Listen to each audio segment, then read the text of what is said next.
నమస్తే అండి. నా పేరు అరుణ. మాది రాణిగారి తోట, అంతోనవర్ స్ట్రీట్. ఆ వీధిలో ప్రైవేట్ పెట్టారు, నవజీవన్ బాలభవన్ వాళ్ళు. ఆ ట్యూషన్కి మా బాబు రావటం వల్ల కొంచెం బాగా చదువుతున్నాడు.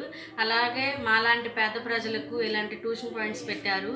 ఇంకా మాలాంటి వాళ్ళ కోసం ఇంకా ఎన్నో ట్యూషన్లు పెట్టాలని నవజీవన్ బాలభవన్ వాళ్ళని కోరుకుంటున్నాను.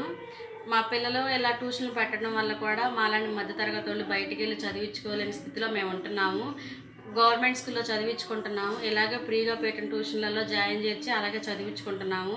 మాలాంటి పేద ప్రజల కోసం ఇంకా కొనసాగించాలని మేము కోరుకుంటున్నాము. ధన్యవాదాలు. నా పేరు నాగలక్ష్మి. మాది వేదాద్రి గ్రామం, ఎన్టీఆర్ జిల్లా. మా పిల్లలు ఉదయం స్కూల్కి వెళ్తారు. స్కూల్కి వెళ్ళి సాయంత్రం ట్యూషన్కి వెళ్తారు. ట్యూషన్కి వెళ్ళి బాగా చదువుకుంటారు. నవభారత్ అని పెట్టారు ఇక్కడ స్కూలు. ట్యూషను బాగా చెప్తారు. పిల్లలు బాగా చదువుతున్నారు. అయితే పిల్లలు సాయంత్రం పూట బాగా యాక్టివ్గా ఉంటారు. ఇంటికి వచ్చి కూడా బాగానే చదువుతారు. వాళ్ళు చెప్పే చదువు బాగా ఉంది. మహేశ్వరి గారు, సౌజన్య గారు మాకు హెల్త్ కార్డు, రేషన్ కార్డు అయినా మాకేం సాయం చేయాలన్నా చేస్తారు. వాళ్ళకి ధన్యవాదములు. నవజీవనకు ధన్యవాదములు.